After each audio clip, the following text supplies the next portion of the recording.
Assalamualaikum warahmatullahi wabarakatuh. Jumpa kembali bersama saya Joko di Wes Progo Channel. Untuk cerita kali ini akan melanjutkan cerita Oma Kandang Mayat bagian kedua. Sebelum ke cerita jangan lupa subscribe channel ini dan nyalakan tanda notifikasi agar channel ini terus berkembang dan update cerita dari saya. Dan bagi teman-teman yang ingin membaca ceritanya langsung, akan saya cantumkan linknya di kolom deskripsi. Langsung saja kita dengarkan ceritanya. Siapa sosok Raden yang memerintahkan dukun dan salah seorang warga desa untuk mengumpulkan jenazah di rumah ini? Terlebih Danan dan Cahyo, masih anak SMA, harus berhadapan dengan sosok mengerikan pengabdi Raden itu. Langit yang semakin gelap membuat hutan ini semakin menunjukkan kengeriannya. Ditambah lagi sosok mayat-mayat perempuan yang tiba-tiba muncul dalam kendali dukun itu, kini mengincar kami dari segala sisi hutan. Roh pemilik mayat-mayat ini pasti sudah mati. Dukun itu pasti mengisinya dengan makhluk-makhluk pengikutnya. Jelasku pada Cahyo. Benar, bisa jadi isinya makhluk sejenis pocong yang di bawah tadi, balas Cahyo. Seandainya kami menyingkirkan rasa jijik dan kengerian dari sosok mayat-mayat itu, seharusnya kami tidak perlu takut dengan mereka. Minggir dulu Nan, mayat-mayat itu biar urusanku, ucap Cahyo sembari memintaku untuk menyingkir. Aku menoleh dan bersiap memberikan jalan untuknya. Namun seketika aku terkaget dengan wujud Cahyo saat ini.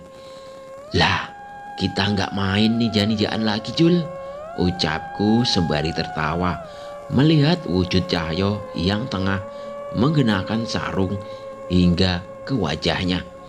Ojo ngono, iki penting loh. Ini teknik untuk menghindari belatung-belatung yang keluar dari tubuh busuk mayat itu, balas Cahyo.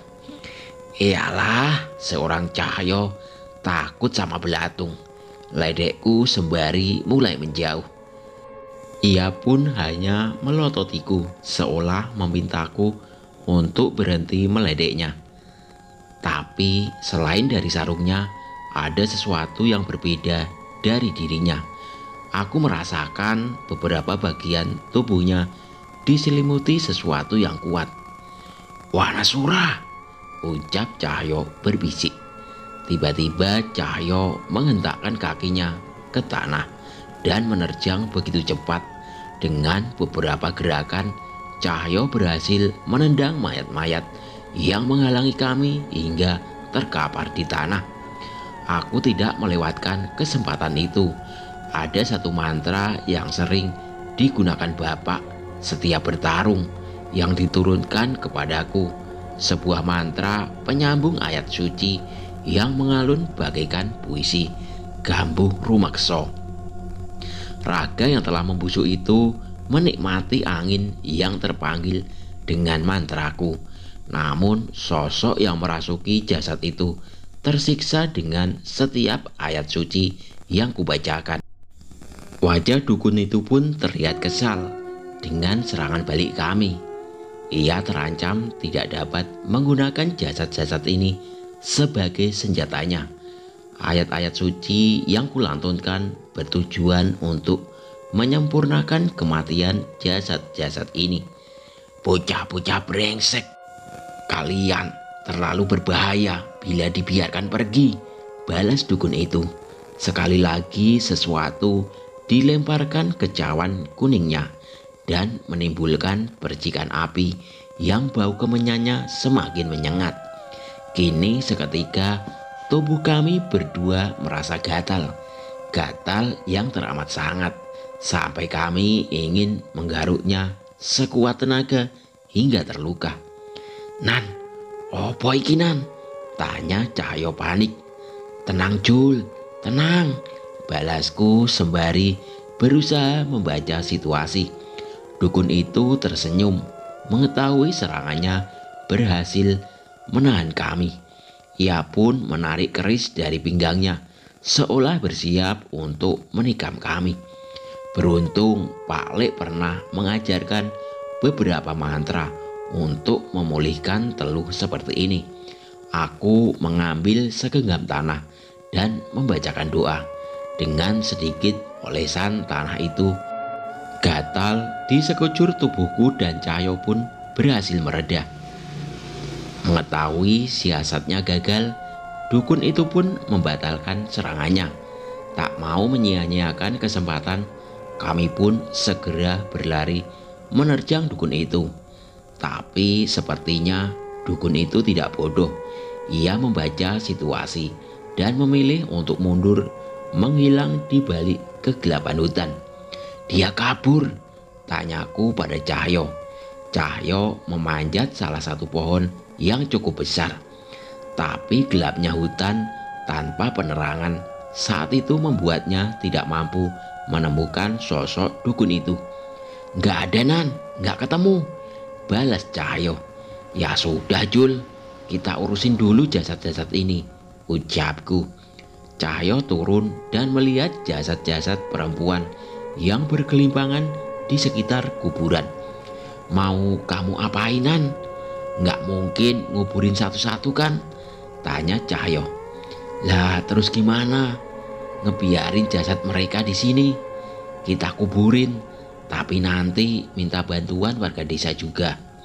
Kali ini aku setuju dengan ucapan Cahyo. Aku pun segera beranjak dan pergi menuju lubang kuburan tempat kami masuk tadi. "Mau kemana, Nan? Kamu nggak bermaksud balik ke rumah itu lagi kan?" teriak Cahyo. "Kita harus balik lagi, Jul. Dan gue, nggak mungkin kita balas mereka. Belum lagi yang dipanggil Raden itu pasti juga mempunyai pegangan," tolak Cahyo. Aku terdiam sejenak.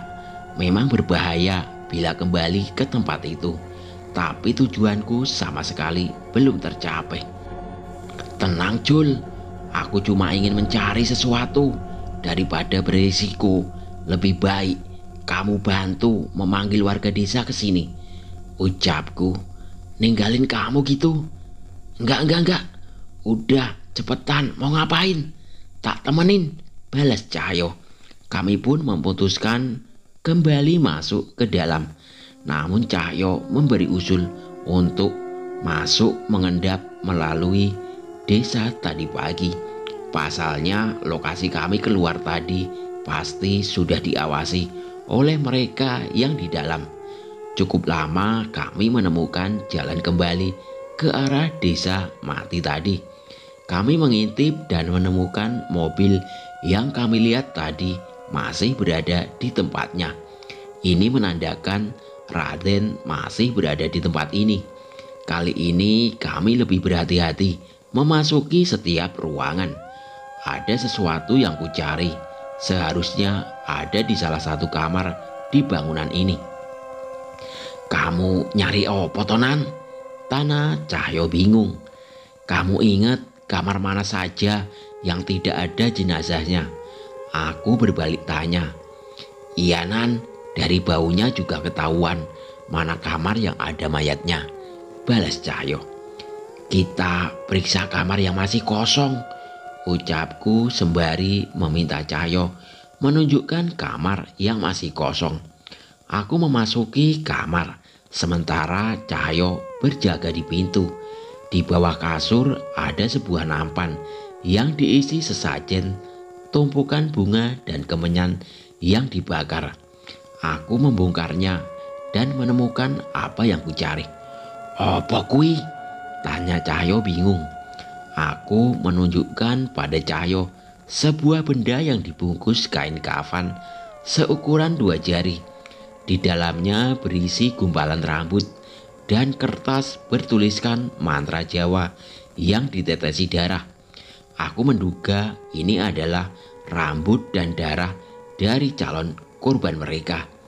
Jika dugaanku benar, benda ini yang mereka gunakan untuk menyandra Sukma, Mbak Minah, dan korban lainnya. Jelasku pada Cahyo. Berarti kita sudah bisa pergi, Cahyo memastikan. Belum, kita nggak tahu punya Mbak Minah yang mana. Kita bongkar semua sesajen di kamar yang kosong itu dulu, ucapku secepat mungkin. Kami menyelesaikan mengelilingi bangunan ini dan mengumpulkan 7 buah benda yang serupa. Kami membawanya keluar dan bersembunyi di salah satu rumah yang sudah hancur. Cahyo berjaga di luar, sementara aku melafalkan ayat-ayat suci dan memutihkan benda itu sebelum akhirnya membakarnya. "Wes Nan?" tanya Cahyo gelisah. Sepertinya ia mulai melihat pergerakan dari arah rumah itu. "Sudah, ayo kita pergi. Hati-hati," balasku. Kami pun pergi meninggalkan hutan dengan hati-hati menuju desa. Tanpa sadar sudah semalaman kami berada di sana. Kami pun tiba di desa tepat saat matahari mulai terbit. Kami segera berlari ke arah rumah, bermaksud meminta ibu untuk meminta pertolongan Pak Lek. Namun ternyata sudah ada beberapa orang di sana. Pak Juminto, Mas Musi, dan Mbak Minah yang sudah tersadar. Aku menarik napas lega melihatnya. Namun tubuhnya yang kurus dan luka di tubuhnya masih jauh dari kata pulih. "Itu Nyai, Danan kembali!" teriak Pak Jumanto. Aku bergegas menghampiri mereka. Sepertinya Mbak Minah juga sempat menceritakan sesuatu kepada mereka. "Bu, coba cari cara untuk menghubungi Pak Lek. Ini bukan masalah biasa," ucap Cahyo pada ibu. Mas Musi segera menghampiriku dengan wajah yang khawatir. "Danan, ngapunten, saya salah sangka. Dengan niat baik Mas Danan," ucap Mas Musi. "Sudah Mas, tidak usah dipikirkan. Bagaimana keadaan Mbak Minah?" tanyaku.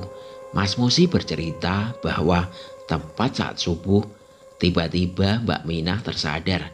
Samar-samar ia menceritakan tentang apa yang ia ingat. Ada sosok yang memang menjebaknya dan berusaha mendapatkan jasadnya. "Bener Mas, ada sosok yang dipanggil dengan sebutan Raden yang mengincar jasad perempuan untuk disetubuhi. Saya tidak mungkin mengerti itu sebuah ritual atau apa," tambahku. Mendengar ceritaku, Pak Juminto dan Mas Musi pun bergidik ngeri. Ada juga seorang dukun dan salah satu warga desa sini yang membantu orang itu untuk mendapatkan jasad yang ia incar. Cahyo memperingatkan. "Warga desa sini?" tanya Pak Juminto. "Iya, saya sempat melihatnya juga saat saya mengobati Mbak Minah kemarin," ucapku. Mas Musi dan Pak Juminto terlihat mencoba mengingat-ingat sosok warga yang mungkin saja mencurigakan. "Pak, sepertinya saya curiga dengan seseorang, tapi lebih baik kita selidiki lebih dulu," ucap Mas Musi. Pak Juminto mengangguk setuju. Sepertinya ia memang tidak ingin menuduh salah satu warganya dengan asal-asalan. Aku menceritakan bahwa warga itu masih mengincar Mbak Minah. Bahkan warga itu diancam oleh dukun itu dengan cara yang mengerikan. Hal ini seolah memastikan orang itu masih akan mengejar Mbak Minah. "Minta tolong Mbah Tumijan dan orang-orang yang mengerti. Mbak Minah sementara harus dijaga dengan ketat. Setidaknya sampai Pak Lek datang dan membantu menyelesaikan masalah ini," jelasku. Pak Juminto pun mengerti maksudku. Mereka segera berpamitan untuk segera menghubungi orang-orang yang mungkin bisa melindungi Mbak Minah ataupun warga lain yang diincar. "Mas Danan, jangan nekat seperti ini lagi ya. Selanjutnya biar kami orang-orang dewasa yang melanjutkan peran kami," ucap Pak Juminto sembari berpamitan. Ia pun mengajak kami masuk ke rumah dan memeriksa luka-luka kami. "Jul, kesini, tak periksa lukamu," ucap ibu. "Ndak usah bude, aku rapopo," balas Cahyo sambil celingak-celinguk melihat ke dalam rumah. Nyariin apa tuh kamu, Jul?" tanyaku yang bingung memastikan tingkahnya. Bude durung masak toh. Kangen aku karo sego bandengi bude. "Kangen aku sama nasi," ucap Cahyo sambil terus mengintip ke arah dapur. "Iyalah Jul, sana ke dapur. Nggak cuma bandeng, sayur asamnya juga sudah mateng. Sana makan yang banyak," balas ibu. Seketika wajah Cahyo berubah sumringah. Ibu pun hanya menggeleng melihat tingkah Cahyo. Tak lama setelahnya, aku pun segera menyusul Cahyo ke dapur. "Walah, lapar apa doyan, Jul?" tanyaku. "Dua-duanya, masakan ibumu pancen top," balas Cahyo. "Kayaknya kamu ngomong gitu juga ke masakan bule," balasku lagi. Cahyo tersenyum mendengar pertanyaanku. Ia menyelesaikan makannya yang dikunyahnya dan menengguk sedikit air. "Nggak bisa dibandingin, Nan. Masakan bule sama bude sama-sama enak," ucap Cahyo. Aku kembali menggeleng melihat Cahyo yang kembali menambah lauk ikan bandengnya. Buat aku, masakan mereka benar-benar istimewa dibanding dengan masakan siapapun. Cuma masakan bule sama bude yang bisa ngingetin aku sama masakan almarhum ibuku dulu. Tambah Cahyo lagi. Cahyo menceritakan hal itu dengan wajah yang santai sembari melahap lauk di piringnya. Namun aku mendengar ucapan itu begitu dalam. Aku tidak menyangka masakan rumah yang selama ini kuanggap biasa saja ternyata sangat istimewa untuk Cahyo. "Yo wis, habisin Jul, tak bantu," ucapku sembari menambah lauk. "Nggak usah disuruh Dan," balas Cahyo. Jarang sekali aku bisa menikmati masakan ibu senikmat ini. Ibu pun tersenyum melihat tingkah kami sembari mengantarkan 2 gelas teh untuk melengkapi menu makan kami. Setelah kelelahan dengan kejadian semalam, aku dan Cahyo tertidur hingga jarum jam menunjukkan pukul 2 siang. Kami memutuskan untuk berjalan-jalan keliling desa sembari mencari tahu sosok warga desa yang terlihat di rumah itu. Nak Danan, mau kemana?" tanya seorang ibu yang berpapasan denganku. "Mau jalan-jalan saja, Bu, sembari menjenguk Mbak Mina," balasku santai. "Oh iya, maafin ibu ya. Dulu ibu ikut nyalain kamu. Ibu ikut terbawa emosi saat itu." "Sudah Bu, tidak usah dipikirkan. Salah saya juga, tidak antisipasi. Ya sudah Bu, saya lanjut dulu," pamitku. "Iya Nak Danan, kalau sempat mampir-mampir ke rumah ya," balas ibu itu. Aku pun meninggalkan ibu itu dan melanjutkan jalan-jalan kami. Tak beberapa lama kami berjalan, kami menemukan Pak Juminto sedang mengobrol bersama Mas Musi dan beberapa warga di warung koperasi desa. Sepertinya Mbak Mina juga menginap di dekat situ, dijaga oleh ibu-ibu desa. "Pak Juminto, Mas Musi, gimana? Apa sudah dapat petunjuk?" tanyaku sambil dengan sopan bergabung dengan mereka. Danan, iya, tadi ada beberapa perbincangan, tapi sebisa mungkin biar kami saja yang mengurus. Kami tidak bisa membahayakan kalian lagi, jawab Pak Juminto. "Matur nuwun Pak, tapi kalau sekedar ingin tahu boleh dong," balasku lagi. Pak Juminto menoleh ke arah Mas Musi, seolah memastikan sesuatu. Ia pun akhirnya memutuskan untuk menceritakan kepada kami. Sebenarnya bukan tanpa alasan. Dulu saya meminta tolong ke Nak Danan. Mas Musi mulai bercerita. Maksudnya Mas Bahri, sewaktu warga lain meninggalkan rumah saya, dia yang memberi saran untuk meminta tolong Nak Danan. Jelas Mas Musi.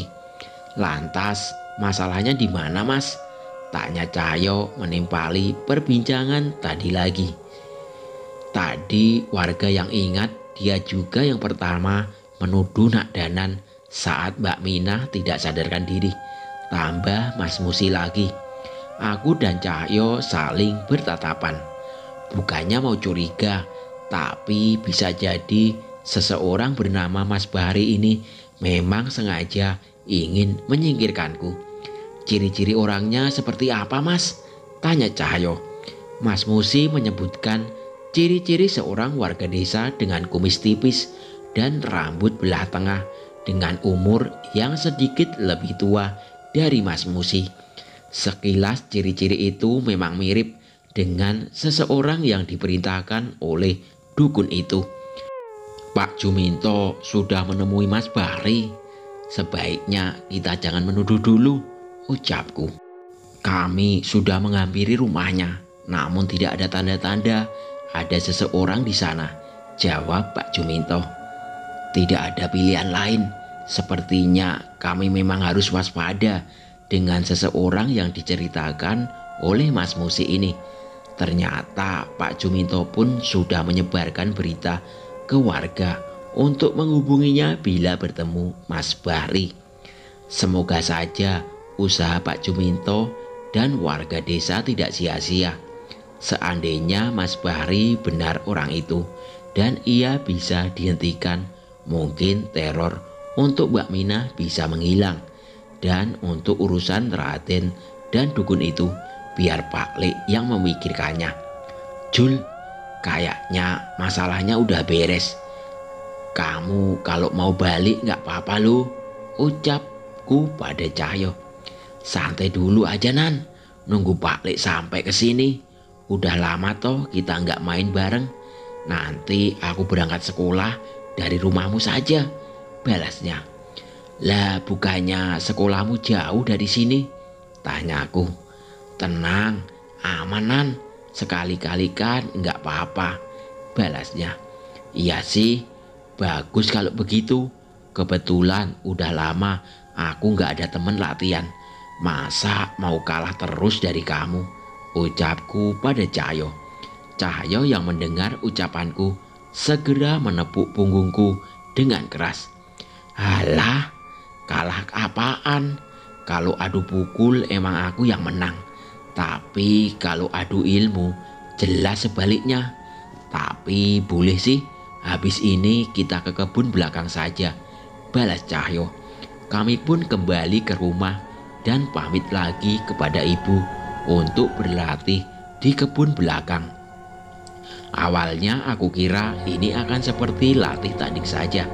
Namun entah mengapa, sepertinya kami terbawa suasana. Sepertinya tidak hanya aku saja. Saat ini kami merasa begitu lemah setelah kejadian kemarin. Masing-masing dari kami ingin menempa diri untuk lebih kuat lagi, baik secara lahir dan batin, untuk menghadapi orang-orang semengerikan Raden dan dukun itu.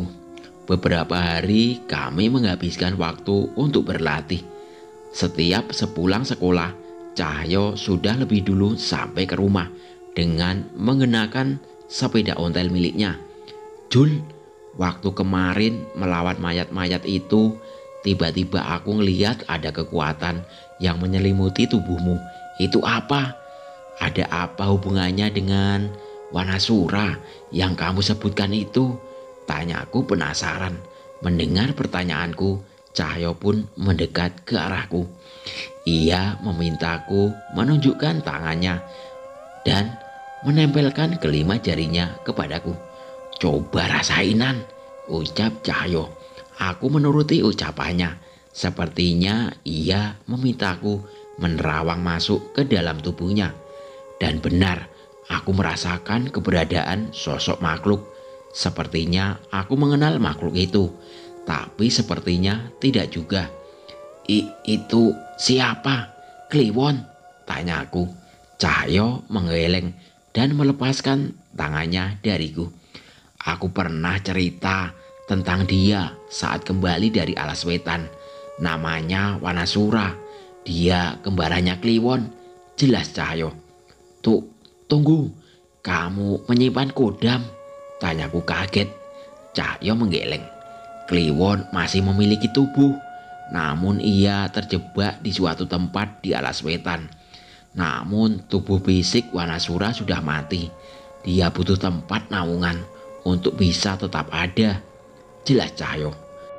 Jadi kamu menjaga makhluk itu demi Kliwon? Tanyaku. Cahyo mengangguk mengiyakan. Sepertinya aku semakin mengerti. Bisa jadi keberadaan sosok bernama Wanasura juga akan berperan besar dalam pertarungan. Cahyo. Menurutmu gimana? Tanya Cahyo tiba-tiba. Maksudmu? Apa salah bila aku membiarkan Wanasura menempati tubuhku? Tanya Cahyo. Menurutmu apa salah bila aku membiarkan sebuah pusaka bersemayam di tubuhku? Aku balik bertanya pada Cahyo. Kok nanya balik? Protes Cahyo. Ya intinya pertanyaan kita sama. Keberadaan pusakaku dan Wanasura sudah ditakdirkan bersama kita. Benar atau salah akan kita ketahui nanti. Dan bila kita tahu ini hal yang salah, aku maupun kamu harus bisa merelakannya. Jawabku. Cahyo menatap mataku. Sepertinya ia setuju. Namun sepertinya terbayang di matanya bahwa ia pasti akan berat bila harus berpisah dari sosok yang sekarang menjadi sahabatnya itu. Ya sudah, gak usah terlalu dipikirin. Kalau memang kita melakukan kesalahan, masih ada Pak Lek yang akan menegur kita kan? Tambahku berusaha melepaskan suasana serius ini. Nah iya, bener juga. Kalau emang salah minimal udah dapat sandal jepit kita. Balas Cahyo. Kami pun menyelesaikan latihan kami hari ini dan kembali ke rumah. Ibu sudah menyediakan air hangat untuk kami mandi dan menu makan malam untuk kami. Pak Lek belum ada kabar Bude? Tanya Cahyo sembari mencopot tempe goreng panas yang sudah tersaji di meja. Belum Jul, semoga Pak Lek nggak kenapa-kenapa ya, ucap ibu khawatir. Tenang Bude, nggak ada masalah apa-apa. Paling Pak Lek lagi mampir nyetok makanan burung. Udah tenang aja Bude, jawab Cahyo sengaja agar ibu tidak khawatir. Malam itu aku dan Cahyo bersiap untuk tidur. Dinginnya malam seolah menina bubukkan kami untuk tidur dengan nyenyak. Di tengah tidur kami sayup-sayup. Aku mendengar suara gemercik air dari hujan yang sepertinya sudah menemani tidur kami cukup lama. Sesekali terdengar suara petir yang menyambar dari kejauhan. Awalnya aku mencoba tidak menghiraukan, sampai suatu ketika kilatan cahaya memperlihatkan bayangan Cahyo yang terlihat tidak tenang. Jul, ono apa Jul? Ora iso turu? Tanyaku yang bingung melihat keanehan padanya. Wajahnya terlihat serius, seolah cemas terhadap sesuatu. Walau begitu aku tahu dia juga merasa ragu. Nan, perasaanku kok gak enak, ucap Cahyo. Mendengar jawaban Cahyo, aku pun bangkit dari tidurku dan minta penjelasan. Belum sempat meminta penjelasan, tiba-tiba ada sesuatu yang bereaksi dari dalam tubuhku. Keris Rogo Sukmo. Belum pernah aku merasakan hal seperti ini sebelumnya. Sepertinya keris Rogo Sukmo juga merespon sesuatu. Bisa jadi hal inilah yang juga dirasakan Cahyo. Aku mau mengecek keluar Nan, ucap Cahyo. Aku ikut, perasaanku juga gak enak, ucapku. Tapi sebaiknya sebelum pergi kita persiapkan diri dulu. Setidaknya kita mohon restu perlindungan dari Yang Maha Pencipta. Entah apa yang membuatku begitu cemas kali ini. Setelah kejadian kemarin, aku merasa hal apapun bisa terjadi pada kami setelah ini. Tapi kami tahu Tuhan akan selalu ada untuk melindungi umatnya yang bertakwa. Secepat mungkin kami berlari menuju desa. Insting kami menuntun kami untuk pergi ke tempat di mana Mbak Minah berada. Pemandangan yang mengerikan menyambut kami sampai di tempat itu. Di tengah guyuran hujan deras, terlihat Pak Juminto duduk di tanah memegangi dadanya, sementara Mas Musi terbaring di tanah. Mbah Tumijan menggenggam sebilah keris untuk melindungi mereka dengan nafas yang sudah terengah-engah. Bagaimana tidak, wujud pocong yang sebelumnya kami lihat di ruang bawah tanah rumah Raden kini mengepung desa dengan mata terpusat kepada Mbah Tumijan. "Mbah!" teriakku menghampiri mereka. "Danan, jangan kesini. Ini bukan tanggung jawabmu," perintah Pak Juminto. Jelas kami tidak mengindahkan perintah Pak Juminto. Saat itu juga aku dan Cahyo berlari ke arah mereka.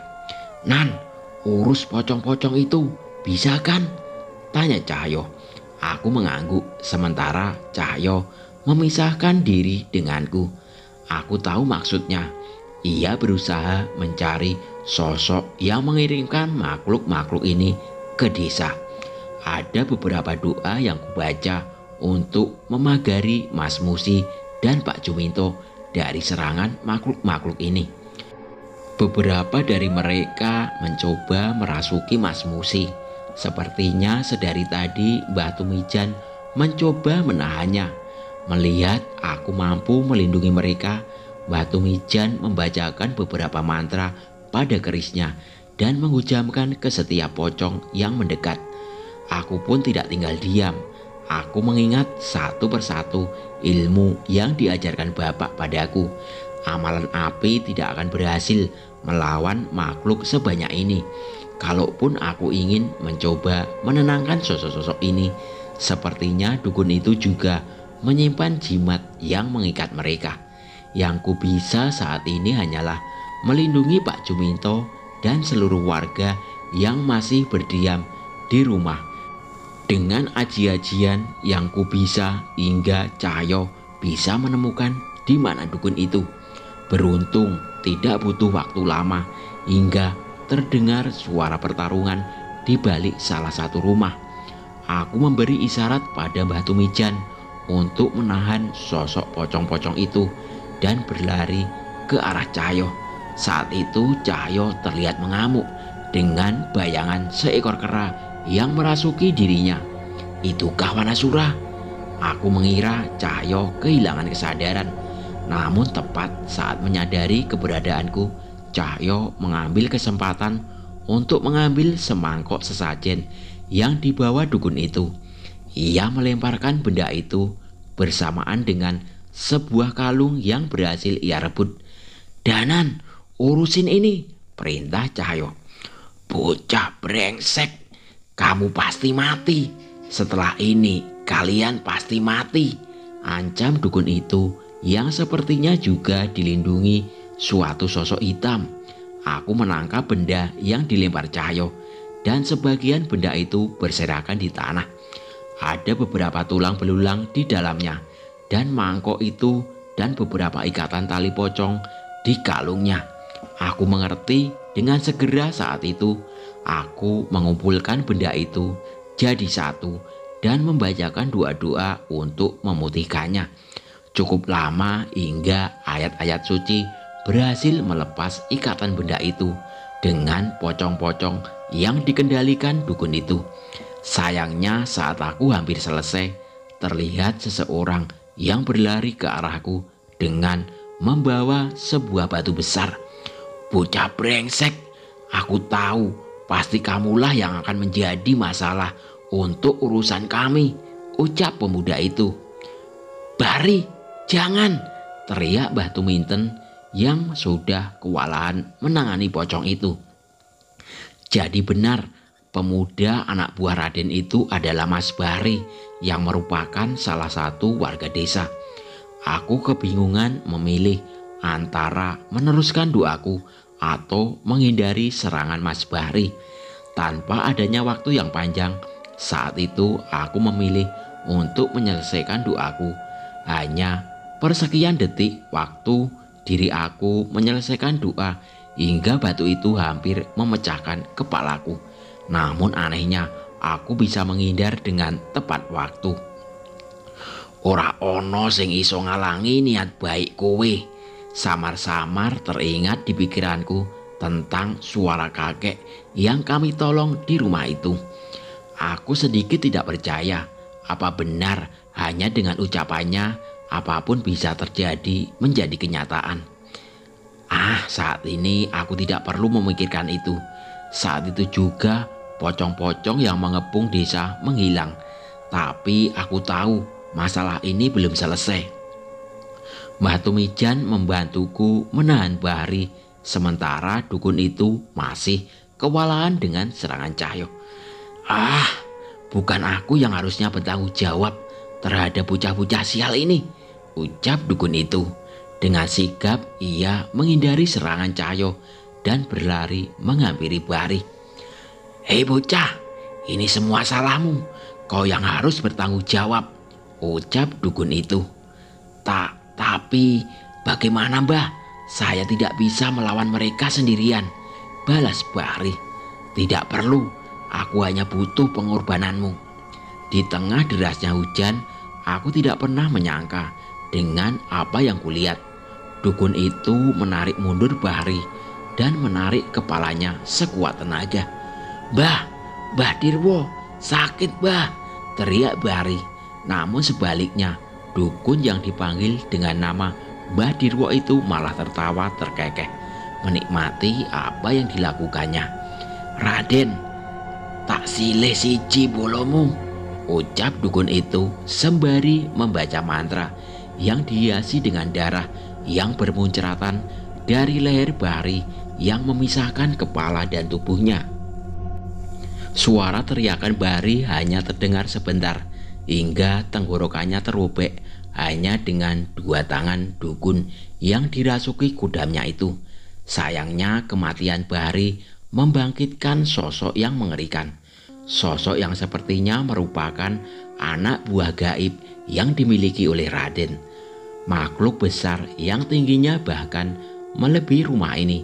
Matanya memerah seolah dengan mudah dapat mengincar kami. "Gendruwo!" "Bukan, makhluk ini lebih kejam dari itu." Gila, aku tak percaya makhluk ini bisa ada di tempat ini," ucap Mbah Tumijan panik. "Itu makhluk apa Mbah?" tanyaku. Aku pernah gagal berhadapan dengan makhluk seperti itu di luar pulau. Padahal itu pun tidak sebesar dan sebuas ini. Makhluk ini bisa membunuh siapa saja yang mencoba mencuri harta tuanya atau merusak ladang tuanya. Penjelasan Mbah Tumijan benar-benar menjatuhkan mental kami. Tapi untuk menggunakannya sebagai makhluk pembunuh, ada tumbal nyawa yang harus dikorbankan. Orang saya menyebut makhluk itu dengan nama Begu Gejang, jelas Mbah Tumijan. Penjelasan Mbah Tumijan membuatku bergidik ngeri. Terlebih entah perasaanku saja atau makhluk itu terlihat semakin besar. "Wanasura!" Cahyo berteriak sekeras mungkin, memanggil sosok yang berada di dalam tubuhnya itu. Samar-samar terlihat lengannya dipenuhi rambut kera dan berubah semakin besar. Sekuat tenaga ia memukul sosok makhluk besar itu hingga goyah. Pukulan Cahyo berpengaruh terhadapnya. Seketika aku sedikit percaya diri untuk mencoba menghadapinya. Kali ini aku mencoba membacakan ajian Gambuh Rumekso dengan melantunkan ayat-ayat suci yang membuat makhluk itu tidak nyaman. Angin pun berhembus menyayat sedikit demi sedikit tubuh hitam itu. Makhluk yang disebut beku gajang itu merespon serangan kami dengan menghantam kami dengan tenaganya yang besar. Namun Cahyo bisa menahannya walau dengan sekuat tenaga. Aku terus menyerang dengan berbagai cara, sembari mencari cara untuk mengalahkan makhluk ini. Kita harus gimana, Nan? Makhluk ini gak sembarangan, tanya Cahyo bingung. Makhluk yang dipanggil dengan tumbal pasti punya pengikat. Biar ku cari dulu, ucapku. Pertarungan sengit terjadi di antara kami. Mbah Tumijan terus mencoba menyerang dukun itu, sementara aku dan Cahyo bertarung dengan tidak seimbang melawan makhluk besar itu. Kalau begini terus, kita pasti babak belur, Nan, ucap Cahyo setelah sempat menerima serangan dari makhluk tadi. Aku tidak membalas Cahyo dan terus membacakan ajianku untuk menyerang makhluk ini sembari mencari celah. Beruntung salah satu angin dari Gambuh Rumekso menyayat bagian dada makhluk itu dan menunjukkan benda berwarna merah darah di dalam tubuhnya. Jantung, makhluk itu punya jantung. Sepertinya itu yang menjadi pengikat makhluk ini dengan bayaran nyawa Bahri, ucapku sembari terengah-engah. Cahyo yang mengerti maksudku segera mengincar titik itu. Sayangnya itu tidak mudah. Dukun bernama Mbah Dirwo itu membacakan sebuah mantra dan menusukkan sebuah jimat yang terbuat dari bambu pada makhluk besar ini. Haha, jangan lama-lama, habisi mereka, perintah Mbah Dirwo. Dengan tusukan benda itu dan perintah Mbah Dirwo, tiba-tiba beku ganjang itu menjadi semakin buas dan mengamuk. Ia menghujani Cahyo dengan berbagai pukulan hingga dari mulutnya memuntahkan darah. Beruntung Cahyo bisa melindungi dirinya dengan kekuatan Wanasura. Seandainya itu aku, pasti sudah mati. Jantungku berdegup kencang. Rasa marah, emosi, takut, dan kesal menjadi satu. Aku sudah tahu kelemahan makhluk ini. Namun ilmu apa yang harus kugunakan untuk menghabisiku? Danan, ucap Cahyo berusaha mengatakan sesuatu. Gunakan ilmu itu. Aku menoleh sebentar kepada Cahyo dan memalingkan kembali ke arah beku ganjang yang mulai mengarah ke arahku. Ilmu yang pernah digunakan ayahku sewaktu di Bukit Batu. Ilmu pukulan jarak jauh. Entah apa namanya, ucap Cahyo. Ilmu bapak. Aku mencoba mengingat semua ilmu yang pernah bapak gunakan dan aku mengerti ilmu apa yang dimaksud Cahyo. Tapi aku baru melihatnya satu kali. Enggak, Jul, aku belum menguasai ilmu itu, ucapku yang kembali menggunakan ajian Gambuh Rumekso untuk menyerang makhluk itu. Sayangnya dengan wujudnya yang sekarang, seranganku tidak lagi berpengaruh. Sebaliknya, serangan serupa yang digunakan untuk menyerang Cahyo kini mengarah ke arahku. Tapi belum sempat serangannya sampai kepadaku, Mbah Tumijan menghadangnya dengan kerisnya hingga terbelah. Sialnya tak hanya itu, beku ganjang itu menyapu tubuh Mbah Tumijan sekuat tenaga hingga tubuhnya terpental ke pohon besar. Bah, teriakku panik. Mbah Tumijan juga memuntahkan darah dan dengan serangan sebesar itu Mbah Tumijan gagal mempertahankan kesadarannya. Tubuhku terbakar amarah, namun hembusan angin Gambuh Rumekso masih berembus menenangkanku. Samar-samar teringat sebuah mantra yang sering diajarkan bapak kepadaku. Sebuah kata-kata yang juga tertulis dari catatan wejangan-wejangan bapak. Tanganku mengepal dengan keras. Mulutku tak henti-hentinya membacakan doa itu hingga perlahan kekuatan terkumpul di kepalan tanganku. Iya, Nan, ilmu itu, ucap Cahyo semangat. Makhluk itu terus menerjang ke arahku. Tapi kali ini aku tidak takut sama sekali. Anehnya, entah mengapa tubuh makhluk itu tidak sebesar sebelumnya. seolah mengikuti rasa takutku yang mulai hilang. "Bapak, izinkan saya menggunakan ilmu ini," ucapku.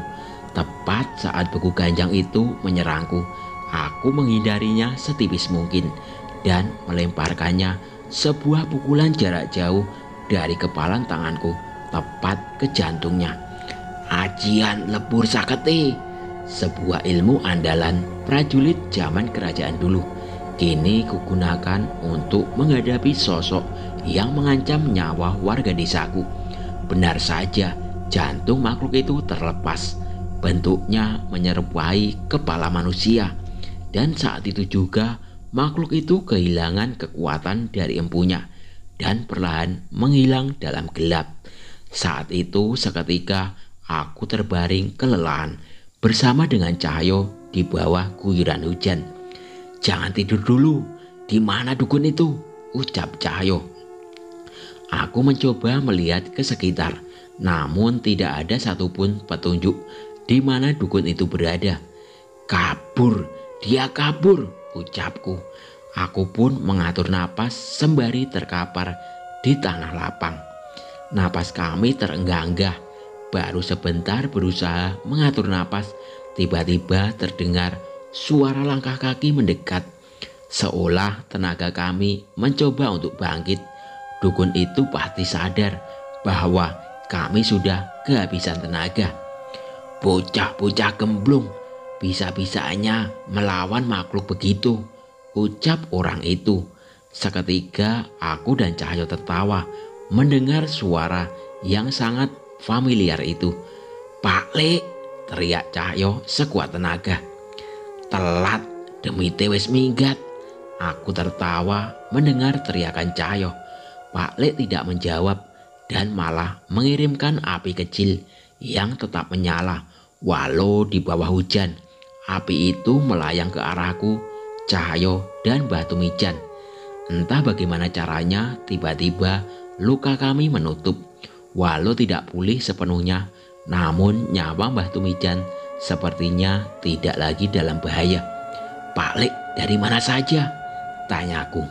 Pak Le masih tidak menjawab. Ia malah melemparkan sebuah benda seperti jantung sebesar berbentuk kepala manusia, persis milik beku ganjang yang kami lawan. "Pak Le ngelawan makhluk itu juga?" tanya Cahyo penasaran. "Iyo, orang-orang biadab. Dia menumbalkan seorang ibu yang mengabdi kepadanya hanya demi memerintah makhluk itu," ucap Pak Le. Mendengar ucapan itu, aku teringat sosok dukun perempuan yang memandikan jenazah sebelum diserahkan kepada Raden. Apa ibu itu yang dimaksud? Dukun itu kabur, Pak Le, tanya aku. Dukun itu tidak sempat kabur. Sewaktu Pak Le coba menangkapnya, tiba-tiba ada bola api yang menerjang ke arahnya dan membakar dukun itu hingga hangus. Sepertinya itu kiriman tuan dukun itu yang tidak ingin identitasnya terbongkar, jelas Pak Le. Mendengar hal itu, aku bergidik ngeri, penasaran dengan siapa sosok yang dipanggil Raden itu sebenarnya. Sepertinya kami masih harus berhadapan dengan sosok itu suatu saat. Sudah seminggu sejak pertarungan kami melawan dukun itu. Mbak Mina sudah pulih sepenuhnya. Gangguan-gangguan sudah tidak terjadi lagi di desa. Aku, Pak Le, dan beberapa warga pun sempat mengecek desa mati di tengah hutan. Dan rumah besar itu tiba-tiba sudah hancur. Kami mencari ke dalam dan tidak menemukan sesuatu yang berarti. Tapi ada sesuatu yang menarik perhatianku. Sebuah lembaran kertas dari sekumpulan kertas tua yang berserakan. Sebuah kertas yang bertuliskan aksara Jawa dengan lantas sebuah simbol. Entah mengapa aku merasa terhubung dengan simbol yang tergambar di kertas itu.